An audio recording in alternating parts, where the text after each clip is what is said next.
Hey, shalom everyone. This is Amir Tsarfati. I'm live from my home in Galilee, Israel. And these are breaking news. I'm about to wait for a few seconds to see you guys connecting. And I'll update you about the situation up here in the north in the aftermath of the speech of the Secretary General of the Hezbollah, Hassan Nasrallah, and the latest remarks from the Minister of Defense from other political sources in Jerusalem, and also in light of the failure of the visit of the special envoy that President Biden sent, Amos Hochstein. So let me see you guys joining, and please press the share button. These are breaking news, super important.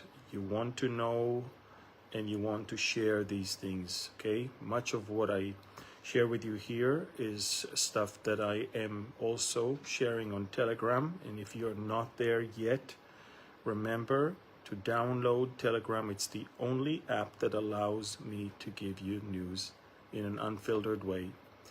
Please do not join fake channels that bears my name and photo. Remember, if the channel that you follow has my name but it has less than 500,000 followers, then it's not me. Do not follow. That's a hoax. So there you go. So guys, breaking news, please share with people.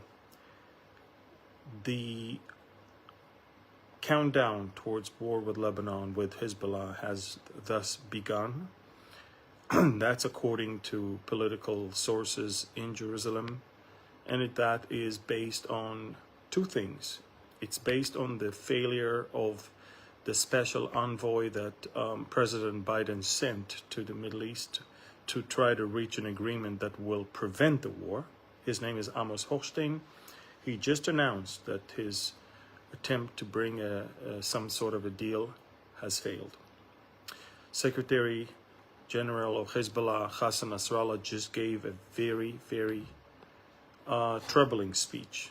The speech that he gave, not only in that speech, not only that he boasted that he has great intelligence on everything in Israel, which, by the way, unfortunately, to some degree, he is right.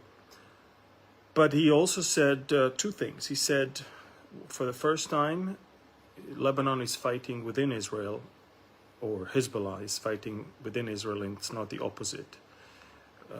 He says, we created a situation where northern Israel is empty, and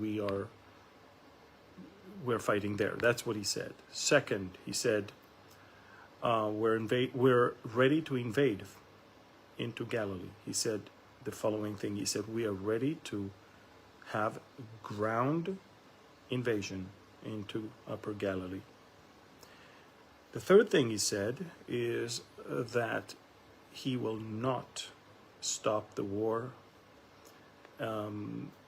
until Israel ends up the war in Gaza. And the most important thing that he said is, which I think the European Union must take, very seriously. He threatened an EU member. He threatened Cyprus, and he said that if Israel is going to use airports in Cyprus to launch attacks on Lebanon, on Hezbollah, then Cyprus will also suffer from Hezbollah, which means Hezbollah will launch rockets at Cyprus. Do you understand what just happened? Right now, other countries are being added to the equation. The Israeli chief of staff said that we're ready for any development, and all of our aircrafts are fully loaded in the north, ready to launch, ready to take off. Again, the Israeli political source said that the countdown towards a war with Lebanon has thus begun. we are pretty much convinced, the people of Israel are convinced, that a war is inevitable, not because we want war, but because we are in the complete understanding that there is no other way to reach a point where we can get back to live in northern Israel without worrying that there will be another invasion. Israel did not start any war with Hezbollah. As you know, Hezbollah is the one that initiated attacks on October 8th. And since then, they have been clashing with us, causing northern Israel to be abandoned and causing southern Lebanon to be abandoned. They suffered greatly from quite a few losses, and most of the Lebanese, South Lebanese villages are empty or severely damaged. But at the same time, life in Beirut is as usual, and it seems like the state of Lebanon is not really taking responsibility to what a big chunk of Lebanon's population is doing to a neighboring country. So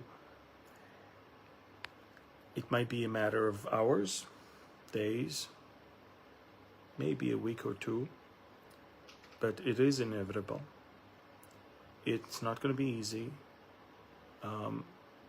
Yesterday, Prime Minister Netanyahu, for the first time in front of cameras, said to the whole world that America is withholding armament shipments. And by the way, it's illegal because Congress approved that. Biden is just holding it, stalling. Biden wants to apply pressure on Netanyahu to stop the war in Gaza. Biden think that this is the best way to finish this war, but they don't understand that if we finish now, A, Hamas is still in power, B, we don't get all the hostages back anyway. So what's the deal? Hezbollah wants us to stop the war, leave Hamas in power, and clear Gaza Strip. It's not going to happen. So obviously, we're not even close to get to a point where Hezbollah is going to move up north and Israel will avoid a war. A war with Hezbollah is imminent. It's going to be 10 times worse than the one with Hamas. They have hundreds of thousands of rockets. Many of them are precision-guided rockets. They have thousands of drones that they can launch. Some of them are reconnaissance, most of them are explosive drones. They have very sophisticated anti-tank rockets. They're very, there are a lot of stuff that has been smuggled from Iran via Iraq and Syria all the way to Lebanon. It's going to be a tough one. We are about to enter into one of the most difficult periods since the State of Israel was established. I had a staff meeting today with my staff, and I said to them, there's a very good chance that wherever I live, especially wherever we build, connect, things will not exist anymore. And I told them, I'm determined to continue to spread the truth. And if Connect will be gone, we're going to build a new one, and we will call it Reconnect. We're here to stay. We're here to stay. God is the one who brought us here, and He's the one who's going to protect. And if they hit one thing, we're going to build another one. We're not afraid. We know why we're here. We know that we belong to this place. And I just want you to understand that as of an hour ago, Israel is pretty much convinced that there is no other solution. There is no other way to stop what's going on in the north but to have a war. Now, you need to understand something. When you talk about a war, the element of surprise is crucial. And if we want to eliminate most of the capabilities of Hezbollah, we must strike preemptively. And in order to do that, you have to do that by a surprise, which means wait and do it when they're least expecting. So it's coming soon, it's coming pretty fast, but pray that the strike will be strong, decisive, and hard enough to prevent them from creating horrific damage to the entire country, but mostly to the north. Okay, this is it, folks. Prayer is the most effective weapon for us, the believers, and this is exactly the reason why I'm giving you this message. So, as much as you can, pray. Please hear this message. Thank you, and God bless.